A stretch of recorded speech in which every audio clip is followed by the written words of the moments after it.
প্রচণ্ড আবর্জনা হয়েছে এবং সেই আবর্জনাটা বিষাক্ত আবর্জনাকে পরিষ্কার একমাত্র বিজেপি করতে পারে। উত্তরপ্রদেশ, আসামের মতো বিজেপিই পারে এখানে পরিষ্কার করতে, যেখানে বন্দে মাতরম গাইতে দেয় না, জাতীয় সঙ্গীত গাইতে দেয় না, জাতীয় পতাকা তুলতে দেয় না, সেখানে খুবই প্রয়োজন। চন্দ্রনাথ সিনহার বিরুদ্ধে চার্জশিটেই তো লেখা আছে। কেন চার্জশিট? প্রথম কথা হচ্ছে চাকরি বেচেছেন, দ্বিতীয় কথা হচ্ছে কালেকশন করেছেন, তৃতীয় কথা হচ্ছে নিজের এবং স্ত্রীর নামে অবৈধ সম্পত্তি করেছেন। এদের প্রত্যেকের তো আয়ের থেকে বেশি সম্পত্তি। আপনি দেখছেন না, এর প্রত্যেকটা। এই রাজ্যের মুখ্যমন্ত্রী নিজে দুর্নীতিগ্রস্ত এবং তার যে পুরো র্যাকেট, তার পরিবারের লোক থেকে শুরু করে সকলেই আয়ের থেকে বেশি সম্পত্তি। শেষ পর্যন্ত শাস্তি হবে? মানে বারবার এই ডাকি কোথায় ডাকাডাকি? চার্জশিটেড হয়েছে মানে তো কনভিকশন হবে, ওকে তো নির্দোষ প্রমাণ করতে হবে। চার্জশিটেড মানেই তো ফাইনালি এবারে ট্রায়ালে ওকে ফেস করতে হবে। ট্রায়ালে ফেস করলে কনভিকশন হবে। অনুব্রত মণ্ডল 2 বছর জেল খেটেছে, আরও 4 বছর খাটতে হবে। ওই ধারাতে তো 6 বছরের জেল আছে। গতকাল মোদি আসলেন, এই রাজ্যে আসলেন এবং যে সময়টা আসলে ওটা অত্যন্ত গুরুত্বপূর্ণ। একদিকে নেপাল অশান্ত, বাংলাদেশের পরিবর্তন হয়েছে। এবার কি তাহলে উত্তর পূর্বে কোনো একটা বড় ঘটনা? না, এগুলো নিয়ে এক্সটার্নাল অ্যাফেয়ার্স নিয়ে বলার দায়িত্ব আমার নয়, আমাদের উচিত নয়। দেশে খুব শক্তিশালী প্রধানমন্ত্রী আছেন, ওনার উপর আস্থা রাখুন। আর এই আমাদের দেশের সামরিক মিটিং বা এই এক্সটার্নাল সিকিউরিটি অ্যাফেয়ার্সের মিটিং, এসব নিয়ে মন্তব্য করা বা আমাদের ঢোকা উচিত নয়। আপনি গতকাল অমিত শাহর সঙ্গে দেখা করলেন, এক্স হ্যান্ডেলেও পোস্ট করেছেন। আপনি যে কতগুলো পুজোর উদ্বোধন করবেন বা কিছু কি ঠিক আছে?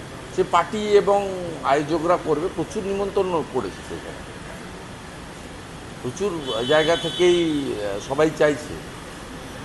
অমিত শাহজিকে চাইছে, নাড্ডাজিকে চাইছে, অনেকে প্রধানমন্ত্রীকেও চাইছে, এবং আমাদেরও তো অসংখ্য ডাক এসেছে।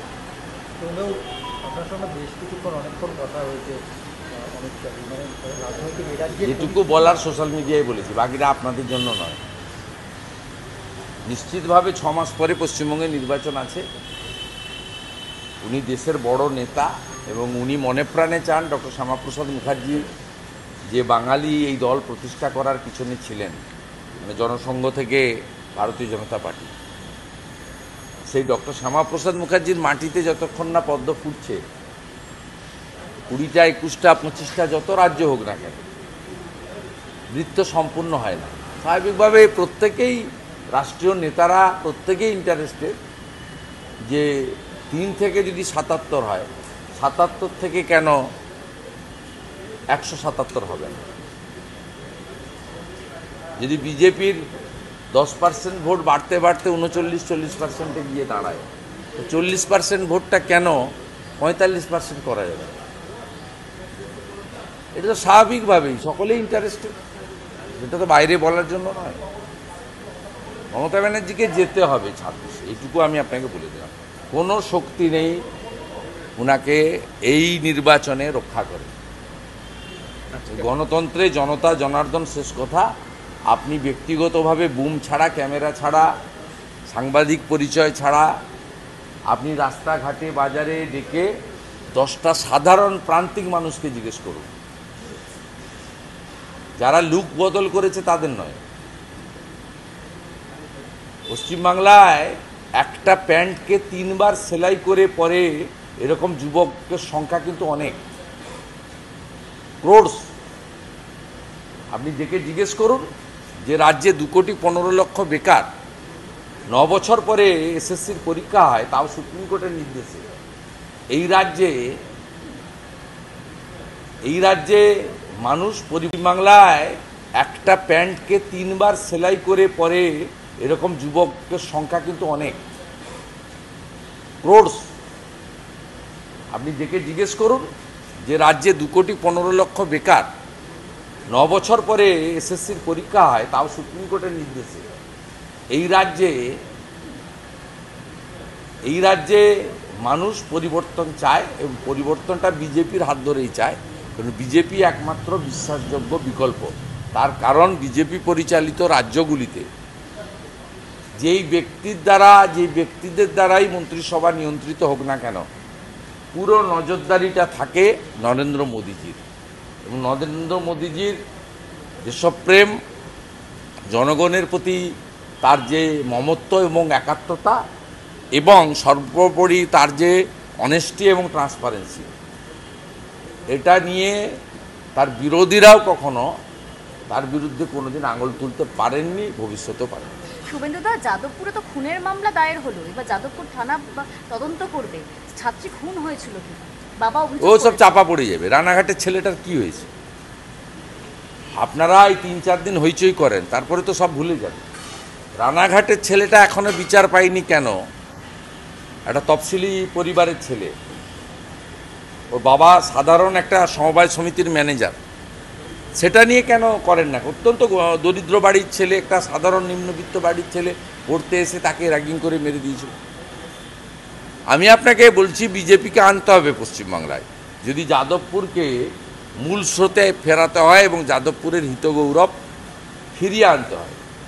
প্রচণ্ড আবর্জনা হয়েছে এবং সেই আবর্জনাটা বিষাক্ত আবর্জনাকে পরিষ্কার একমাত্র বিজেপি করতে পারে।